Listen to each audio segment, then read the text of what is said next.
दोस्तों नमस्कार, स्वागत है आप सभी का। अगर फिर से आई चलते हैं बिहार की ताजा खबरों की ओर, लेकिन उससे पहले अगर आपने अभी तक इस चैनल को सब्सक्राइब नहीं किया तो कर ले, जिससे कि आपको बिहार की ताजा खबर रोजाना मिलती रहे। पहली बड़ी खबर, बेगूसराय में फर्नीचर कारोबारी की हत्या कर दी गई। अपराधियों ने व्यवसायी के शव को बांध के पास फेंक कर फरार हो गए। घटना की जानकारी मिलने के बाद पुलिस मौके पर पहुंचकर मामले की जांच में जुट गई है। बिहार के बेगूसराय में अपराधियों ने एक बार फिर से बड़ी वारदात को अंजाम दिया। बदमाशों ने एक स्टील और फर्नीचर व्यवसायी की गोली मारकर निर्मम तरीके से हत्या कर दी। अगली खबर, बिहार में फिर से बंद हुआ बालू खनन। नीतीश सरकार के नए फैसले से घर बनाना हुआ मुश्किल।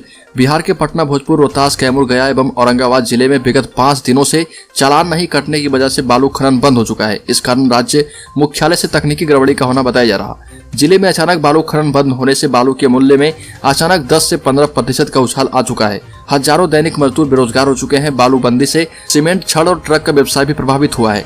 बालू खनन बंद होने से जाम में राहत है। अगली खबर, केंद्रीय मंत्री गिरिराज सिंह का बड़ा दावा। बिहार में बड़ी तेजी से हो रहा धर्मांतरण। केंद्रीय मंत्री गिरिराज सिंह ने बिहार की गठबंधन सरकार पर केवल अपने मुस्लिम वोट बैंक की चिंता करने का आरोप लगाते हुए ये दावा किया कि इस प्रदेश में धर्मांतरण बड़ी तेजी से हो रहा। भाजपा नेता गिरिराज सिंह ने देश में धर्मांतरण रोधी कठोर कानून की आवश्यकता पर जोर दिया। अगली खबर, 23 साल के बाद सम्राट अशोक की शिलालेख से हटा कब्जा अतिक्रमणकारियों ने बना लिया था मजार।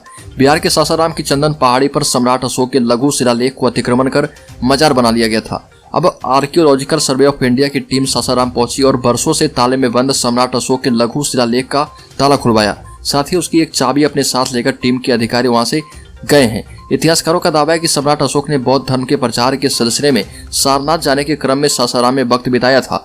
उस दौरान उन्होंने एक शिलालेख भी लिखवाई थी जिस पर करीब 23 साल से अतिक्रमण था। अगली खबर, केंद्रीय माध्यमिक शिक्षा बोर्ड सीबीएसई ने केंद्रीय शिक्षक पात्रता परीक्षा सीटेट के लिए 31 अक्टूबर से लेकर 24 नवंबर 2022 तक आवेदन मांगे थे। सरकारी शिक्षक बनने की तैयारी कर रहे अभ्यर्थियों को मौजूदा समय में एप्लीकेशन फॉर्म करेक्शन का मौका दिया गया है। जिन अभ्यर्थियों से आवेदन फॉर्म में गलती हुई है वह 3 दिसंबर तक सीटेट की आधिकारिक वेबसाइट पर जाकर अपना आवेदन फॉर्म करेक्ट कर सकते हैं।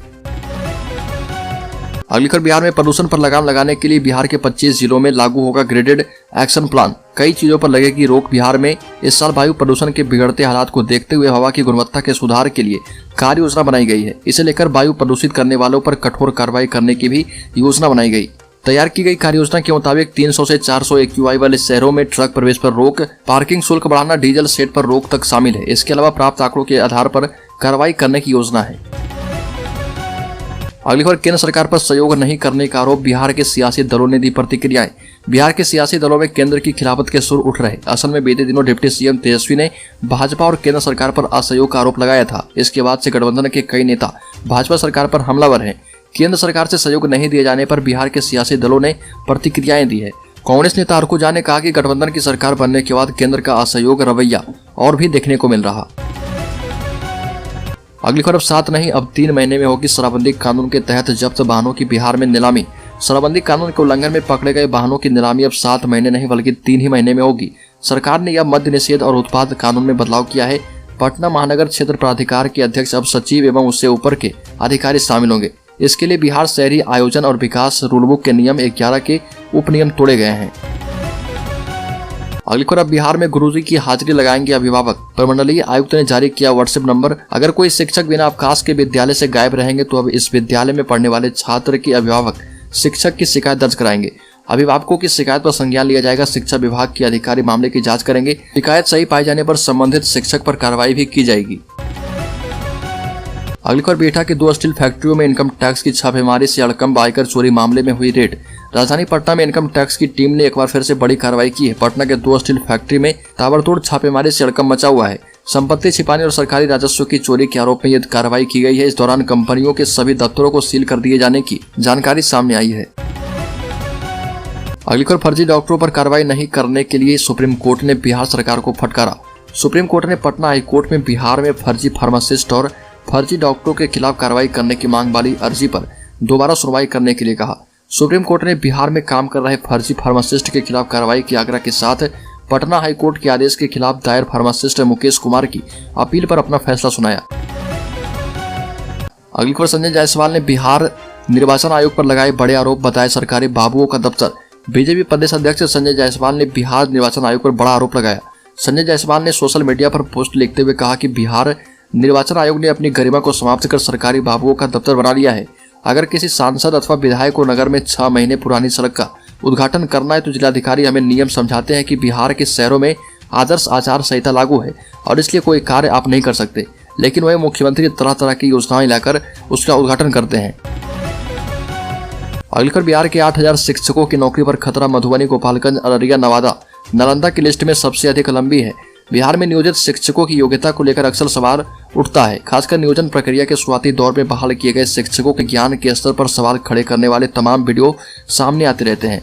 अब ऐसे ही 8000 शिक्षकों की नौकरी पर खतरा मंडराने लगा है। हालांकि इनकी नौकरी खत्म करने से पहले सरकार आखिरी मौका देगी।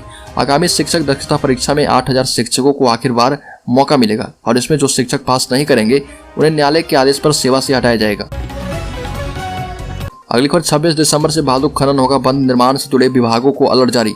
बिहार में बालू का संकट हो सकता है। अभी राज्य में बालू खनन का काम बिहार राज्य खनन निगम के पास है। यह अवधि 25 दिसंबर को खत्म हो जाएगी। खान एवं भूतत्व विभाग की अपर मुख्य सचिव हरजोत कौर बमरा की ओर से प्रेषित पत्र में विभिन्न विभागों को यह सूचना दी गई है। पत्र में कहा गया कि हाईकोर्ट में सिविल अपील की सुनवाई 26 सितंबर को हुई थी, जिसमें पारित अंतरिम आदेश के आलोक में निगम को 25 दिसंबर तक ही बालू खनन की अनुमति दी गई थी। अगली खबर, आज से बिहार के गांव में लगेगा स्मार्ट मीटर। 15.8 हजार करोड़ की योजनाओं का मुख्यमंत्री नीतीश कुमार करेंगे शुभारंभ। मुख्यमंत्री नीतीश कुमार ऊर्जा क्षेत्र के 15,871 करोड़ रुपए की योजनाओं का सौगात देंगे, जिसमें 2,635 करोड़ रुपए की योजनाओं का लोकार्पण, 5,930 करोड़ रुपए की योजनाओं का शिलान्यास किया जाएगा और इसी योजना के अंतर्गत बिहार के सभी गाँव में अब स्मार्ट मीटर लगाए जाएंगे। अगली खबर, वैशाली के देसरी में 20 नवंबर की रात पूजा कर रहे लोगों को ट्रक ने रौंद दिया था। हादसे में 8 लोगों की मौत हुई थी। जदयू प्रदेश अध्यक्ष रमेश सिंह कुशवाहा ने घटना को छिटपुट बताया था। उमेश सिंह कुशवाहा के बयान पर मृतक चंदन के पिता रविंद्र राय ने कहा कि मैं भी मंत्री विधायक के बेटे के ऊपर अपनी गाड़ी चला दूंगा और मुआवजे के तौर पर जमीन बेचकर 5 लाख रुपए दूंगा। बड़े लोगों के बच्चे बच्चे हैं और आम जनता के बच्चे बच्चे नहीं है क्या? सड़क हादसे में 8 लोगों की मौत के बाद मामले ने सियासी तूल पकड़ लिया है। एक तरफ मंत्री विधायक और नेता मृतक के परिजनों से मिलकर सांत्वना दे रहे। इसी बीच केंद्रीय मंत्री पशुपति कुमार पारस ने शराबबंदी पर किए कटाक्ष को लेकर जदयू प्रदेश अध्यक्ष उमेश सिंह कुशवाहा ने घटना को छुटपुट बताया था।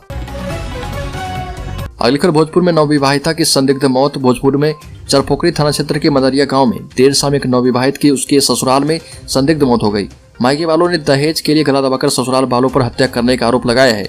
ससुराल पक्ष के लोगों ने नवविवाहिता की मौत के बाद 100 का साक्ष्य बिठाने के लिए गांव के ही गंगा किनारे दाह संस्कार करने के लिए 100 को सारा पर लिटा दिया था, जिसकी भनक मायके वालों को लग गई और उसके बाद मायके वालों ने पुलिस को सूचना दी।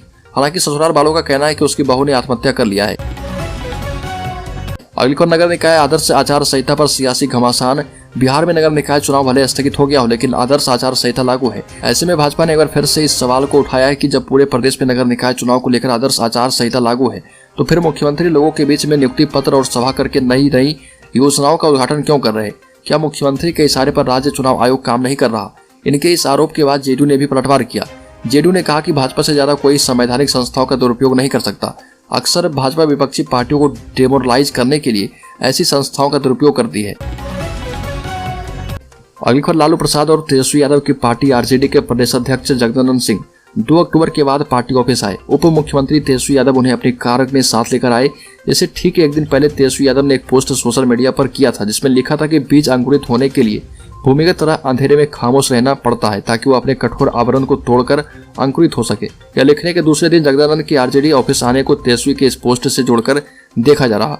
चर्चा इसकी है कि तेजस्वी इस पोस्ट के जरिए जगदानंद सिंह से यह कहना चाहते हैं कि समय का इंतजार वो कर रहे। आपको बता दें कि जगदानंद सिंह ये नहीं चाहते हैं कि उनकी पार्टी को कोई बाहरी प्रभावित कर सके।